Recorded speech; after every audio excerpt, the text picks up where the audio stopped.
Programme میں ذکر اسلام آباد میں قتل ہونے والی 22 سالہ طالبہ ایمان افروز کے کیس میں ایک اہم پیش رفت کا جو کہ مرکزی ملزم کی 2 ماہ بعد گرفتاری کی شکل میں سامنے آئی ہے۔ اسلام آباد پولیس نے ایمان افروز قتل کیس کے مرکزی ملزم کو گرفتار کرنے کا دعویٰ کیا ہے، جس کی شناخت جو ہے وہ فیروز بتائی جا رہی ہے اور وہ جھنگ کا رہائشی بتایا جا رہا ہے۔ 2 ماہ قبل ایمان اس وقت گولیوں کا نشانہ بنی کہ جب ملزم ڈکیتی کی نیت سے لڑکیوں کے ایک پرائیویٹ ہاسٹل میں گھسا اور لڑکیوں کے شور مچانے پر اس نے ان کو گولی مار دی، یعنی کہ ایمان کو گولی مار دی۔ ہلاک ہونے والی انٹرنیشنل اسلامک یونیورسٹی کی طالبہ ایمان افروز کے لواحقین 2 ماہ سے انصاف نہ ملنے اور کیس میں کوئی پیش رفت نہ ہونے کا شکوہ کر رہے تھے، اور اس حوالے سے اب اہم گرفتاری کی خبر جب سامنے آئی ہے تو اسی حوالے سے ہم نے سوچا کہ ہم اس کیس کو ذرا ڈسکس۔ ساتھ موجود ہیں اسٹوڈیو میں ڈی آئی جی آپریشنز اسلام آباد محمد جواد طارق صاحب۔ السلام علیکم ڈی آئی جی صاحب، بہت شکریہ آپ نے وقت نکالا۔ اور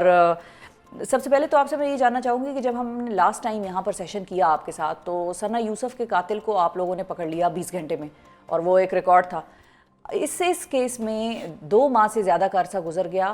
کیا رکاوٹ تھی، مسائل کیا تھے؟ بسم اللہ الرحمن الرحیم۔ جو ثنا یوسف والا کیس تھا نا جی، وہ بیسیکلی اس میں جو ہمیں ایڈوانٹیج تھا وہ کیس ہوا تھا دن کے ٹائم پہ، وہ واقعہ تھا دن کے ٹائم پہ، تو اس میں کیمراز کے تھرو فوٹیجز لینا اور فوٹیجز کو جج کرنا، اس کے تھرو بندے کا حلیہ، اس کی آئیڈینٹیفیکیشن کرنا واز مچ ایزیئر۔ یہ واقعہ تھا رات 1:30 بجے کا، جو ایمان والا مرڈر تھا، تو رات 1:30 بجے کا واقعہ تھا اور اس دن بارش بھی ہو رہی تھی رات کو، تو اس میں آلدو فوٹیجز بہت ساری اویلیبل تھیں، ہم نے اس کے اوپر بہت ایکسٹینسو ہماری ٹیمز نے ورک کیا فوٹیجز کے اوپر، لیکن اس کے کوئی فیچرز، فیشل فیچرز یا کوئی اس طرح سے ہم چیز نہیں جب جج کر سکتے تھے کہ یہ کون ہے یا کسی طرح سے اس کی آئیڈینٹیفیکیشن ہو سکتی، تو وہ والا جو ہمارا ایک اس میں ہم اس کا راستہ تو اس کا آنے جانے کی چیزیں وہ سارا ٹریک تو کر لیا ہم نے، اس کا اسکیپ روٹ چیزیں ٹریک کر لی، لیکن اس نے ہمیں اس کی آئیڈینٹیفیکیشن میں کسی بھی قسم کی کوئی مدد نہیں دی، تو اس وجہ سے بیسیکلی اس میں جو ڈیلے تھا وہ اس کی ریزن یہ تھی، کیونکہ واقعہ کا ٹائم جو ہے وہ رات کے ٹائم کا تھا اور ڈارکنیس اور کیمراز کے اندر پراپر چیز فوٹیج فیشل فیچرز نہ آنا جو ہے نا، اس نے ہمیں کافی اس کے اندر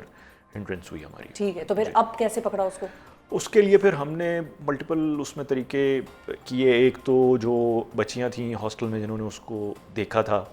چہرہ دیکھا تھا اس کا، جی اوبیسلی وہ آمنے سامنے ہو گئی تھیں، تو تبھی ان بچیوں نے شور مچایا،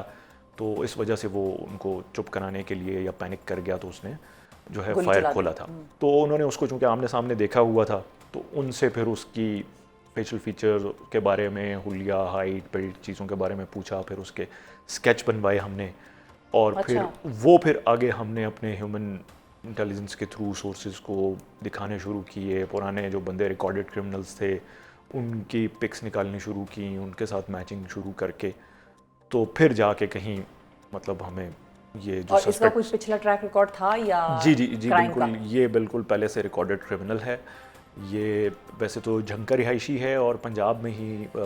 تقریباً 9 FIRs میں یہ پہلے چالان شدہ ہے، جس میں سے ایک کوئی 15 سالہ لڑکی کا ریپ بھی اس نے کمٹ کیا ہوا ہے، اس میں چالان ہوا تھا، اور اس کے علاوہ چوری کیس کے اوپر کوئی 8 FIRs ہیں اس سے پہلے، تو وہ چونکہ ریکارڈڈ کرمنل تھا، اس کی پکس موجود تھیں، اس کا ریکارڈ یہ واقعہ اب اس نے انکشافات کیا کیے ہیں؟ مطلب کیا وہ واقعی اس گھر میں چوری کی نیت سے، ڈکیتی کی نیت سے گھسا تھا یا کوئی اور مقصد تھا؟ جی ایگزیکٹلی وہ بالکل یہاں پہ جو ہے وہ رابری کی نیت سے ہی اس گھر میں انٹر ہوا تھا، آرمڈ تھا اور اکیلا تھا، لیکن جب وہ بچیوں کے ساتھ اس کا آمنا سامنا ہو گیا تو آبویسلی اس کو یہ ہو گیا کہ اب گھر سے کوئی اندر سے کوئی مرد نکل آئے گا یا کوئی گارڈ نکل آئے یا پولیس کو کال کر دیں اور میں پکڑا جاؤں، تو اس نے بیسیکلی ان کو چپ کرانے کی کوشش کی، اور پھر اس کے بعد کیونکہ ظاہر سی بات ہے بچیاں تھیں چھوٹی، اس کو دیکھ کے رات کے 1:30 بجے کوئی بھی انسان اپنے گھر میں کسی اجنبی کو دیکھ کے پینک کر سکتا ہے، تو وہ پھر اس نے اس سچویشن میں انہوں نے شور مچا دیا تو اس نے پھر فائر کھول دیا۔ ٹھیک ہے، اب آپ لوگوں نے اس کو چارج کر دیا ہے؟ اور جی ابھی اس کو تو ہم نے اس وقت جوڈیشل کر دیا فار آئیڈینٹیفیکیشن پریڈ، چونکہ اب جو وٹنسز ہیں ان سے پہلے اس کی شناخت پریڈ کروائیں گے، تو ابھی تو وہ جوڈیشل ہو کے جیل چلا گیا، اس کی پہلے شناخت پریڈ ہوگی، وٹنسز اس کی ایج کیا تھی؟ اس کی ایج ہے اس ملزم کی 30 ایئرس کے اراؤنڈ ہے۔ اچھا 30 سال۔ اچھا اب اس میں جو ہم نے ایک انٹرویو میں نے کیا تھا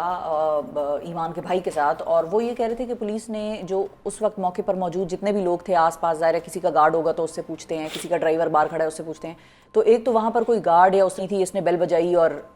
بیل پتہ نہیں بیل بجائی یا سیدھا گھس آیا اندر کیا ہوا، اور دوسرا یہ کہ اس فیملی کو جو ہاسٹل رن کر رہے تھے ان کو شامل تفتیش نہیں کیا پولیس نے، ایسا ہی ہے یا اب کیا ہے آپ لوگوں نے شامل تفتیش ان کو؟ نہیں دیکھیں، ہم نے ایک تو یہ بیل بجا کے یا اس طرح سے انٹر نہیں ہوا تھا، یہ دیوار پھلانگ کے انٹر ہوا تھا. ٹھیک ہے. وہ چیز تو اس وقت بھی، اور گارڈ وارڈ نہیں تھا کوئی؟ گارڈ وغیرہ نہیں تھا. یہ اس وقت جو ہے دیوار پھلانگ کے اندر انٹر ہوا تھا. یہ پھر کافی دیر باہر گیراج میں اور باہر صحن میں ویٹ کرتا رہا. اور شامل تفتیش ہم نے سب لوگوں کے انٹرویوز تو اوبیسلی ہم نے ہاسٹل کی ساری ایڈمنسٹریشن، انتظامیہ، آس پاس لوگوں کے سب کے انٹرویوز کیے تھے. بڑی ایکسٹینسو اس کے اوپر ورکنگ ہوئی تھی کہ کہیں سے کوئی کلو مل جائے، تو وہ بالکل ہوئی تھی اس کے اوپر. ٹھیک ہے. اچھا صحیح ہے، کیونکہ بعض اوقات کبھی کبھار فیملی بھی ایسے ایموشنز میں ہوتے ہیں کہ وہ کوئی بات تو وہ کہہ دیتے ہیں، ظاہر ہے وہ، لیکن یہ ہے کہ ایگزیکٹلی تو آپ ہمیں زیادہ بہتر بتا سکتے ہیں کہ آیا وہ فیملی شامل تفتیش ہوئی تھی یا نہیں ہوئی تھی، کیونکہ انہوں نے یہ گلا کیا کہ وہ تو حج پہ بھی چلی گئیں، اور میں نے کہا نہیں فیملی ان کی آئے تو حج سے تو وہ آ ہی جائیں گی، لیکن انہوں نے کہا وہ پولیس نے ان سے بات چیت نہیں کی، انہوں نے کہا نہیں ان پہ کیس کوئی نہیں بنتا یا کوئی، تو میں نے کہا وہ کیس تو اس لیے آپ سے ہم جی وہ اس میں تھوڑی فردر بھی آپ کو کلیئرٹی دے دیتا ہوں کہ ایٹ ٹائمز ایسا ہوتا ہے کہ پولیس بہت ساری ایفرٹ کر رہی ہوتی ہے، بہت سارا کام کر رہی ہوتی ہے، لیکن وہ کمپلیننٹس کو شاید پوری طرح بریف نہیں کرتے ٹائملی، یا بتاتے نہیں کہ جی ہم کیا کیا کچھ کر چکے ہیں یا کیا کیا کر رہے ہیں. تو ایٹ ٹائمز وہ ایک مس کمیونیکیشن رہ جاتی ہے. تو اس وجہ سے جیو فینسنگ وغیرہ بھی ہوئی تھی بندے کی؟ جیو فینسنگ بھی ان پروسیس تھی اس کی، چونکہ وہ ہمارے پاس اس کی فیسلٹی نہیں ہے تو وہ ہم دوسری ایجنسی سے ریکویسٹ کرتے ہیں، تو وہ بھی ان پروسیس تھی، اس کی ریکویسٹ ہم نے پلیس کی. اچھا فائنلی ڈی آئی جی صاحب، کچھ عرصے سے ہم یہ دیکھ رہے ہیں کہ لوگ یہ گیلا کرتے ہیں، ویسے تو میرے پاس کچھ اعداد و شمار ہیں کہ کرائم ریٹ اسلام آباد میں تقریباً 4% کی کمی واقع ہوئی ہے اس میں، لیکن ساتھ ہی ساتھ شہریوں سے نقدی چھیننا، دیگر کو موبائل چھیننا، یہ سنیچنگ وغیرہ کے جو انسیڈنٹس ہیں ان میں 20% اضافہ ہوا ہے. تو یہ ایک طرف کرائم ریٹ کم ہوا ہے، دوسری طرف اس قسم کی چیزوں میں اضافہ ہوا ہے، اس کے پیچھے کیا وجہ ہے؟ اور اب اسلام آباد پولیس کیا کر رہی ہے اس سارے ایشو کو کہ جس سے یہ لگتا ہے لوگوں کو کہ شاید اسلام آباد کی بھی کرائم ریٹ اب باقی شہروں کی طرح ایک رائز کی طرف جا رہا ہے؟ نہیں، اس میں جو ہے نا، جو کرائم ریٹ ہے اسپیشلی کرائم اگینسٹ پراپرٹی ہے، اس میں تو ریڈکشن آیا ہے. بیسیکلی ہمارا مور دین 30% کا ریڈکشن ہے. سنیچنگ اسپیشلی جو اسٹریٹ کرائم تھا، جو سٹی ایریا ہے، جتنا سٹی زون ہے ہمارا، جتنے یہ سیکٹرز ہیں، اس کے اندر تو ہم نے اس کو اسپیشلی بڑا ڈینٹ دیا ہے. اچھا. اگر جو تھوڑے بہت سنیچنگ وغیرہ ہے وہ اب رورل کی طرف تو رہ گیا، چونکہ اسلام آباد کا کرائم جو ہے وہ آؤٹ ورڈ سے انورڈ آتا ہے. اچھا، باہر کے لوگ آتے ہیں؟ باہر سے لوگ آتے ہیں. جیسے ایک سائڈ پہ ہمیں ٹیکسلا لگتا ہے راولپنڈی کی، دوسری سائڈ ایکسپریس وے کو لگتی ہے، آئی جے پی روڈ کو لگتی ہے، تو بہت سارے کرمنل جو ہیں وہاں سے کراس اوور کر کے آتے ہیں. تو ہم نے اس کو بیسیکلی ان کے وہاں سے ان روٹس کو بلاک کیا ہے کافی ایکسٹینسولی. اس کی وجہ سے جو اندر سیکٹرز ہیں ہمارے، وہ تو کافی حد تک اس کو ہم نے کرائم کو ڈینٹ دے دیا ہے. کار تھیفٹ جو ہے سٹی زون کا بہت زیادہ نیچے چلا گیا ہے، اور سنیچنگ بھی اسی طرح چلی گئی ہے. لیکن آبویسلی جو بالکل بارڈر ایریا ہے وہاں پہ پھر بھی ہو جاتی ہے، لیکن اس کو بھی ہم نے اگر فگرز وائز آپ دیکھیں تو ہمارا کرائم ریڈکشن کی طرف گیا ہے. ٹھیک ہے جی، بہت شکریہ ادا کریں گے. ڈی آئی جی جواد طارق صاحب ناظرین ہمارے ساتھ موجود تھے اور وجوہات آئیڈینٹیفائی کی، وہ وجوہات بتائیں کہ جو پولیس کو پیش آ رہی تھیں کہ جس طریقے سے ثنا یوسف کا قتل دن کی روشنی میں ہوا تھا اس وقت چیزیں، یا قاتل کی شکل کیمرہ سے اور اس سی سی ٹی وی فوٹیج وغیرہ میں آئیڈینٹیفائی کرنی بڑی آسان تھی. اس مرتبہ وہ کرائم رات میں ہوا تھا، پولیس اپنا کام کر رہی تھی. بعض اوقات پولیس شاید اس طریقے سے لوگوں کو بریف نہ کر پائے کمپلیننٹس کو، لیکن وہ کام جاری رکھا ہوا ہوتا ہے. ہم دعا گو ہیں کہ اسلام آباد کی پولیس اسی طرح کام کرتی رہے، اور ان کی بھی سیفٹی، ظاہر ہے یہ بھی ہمارے اپنے لوگ ہیں، ان کی سیفٹی بھی ہمارے لیے ہے، ان کا بھی آپ لوگوں نے بھی خیال رکھنا ہے. کہیں اور جو وہ ہوتا ہے نا کہ وہ سٹیزن آپ نے بننا ہے کہ رسپانسبل سٹیزن، کہیں آپ کوئی مشکوک ایکٹیویٹی دیکھتے ہیں سب سے پہلے آپ نے پولیس کو فون کرنا ہے. یہ نہ کہیے گا کہ پولیس وہاں پر موجود نہیں تھی، اس لیے نہیں تھی کہ بھائی ان کو اس وقت آپ نے بتانا تھا. اگر آپ دیکھ رہے تھے تو آپ ان کو انفارم کریں.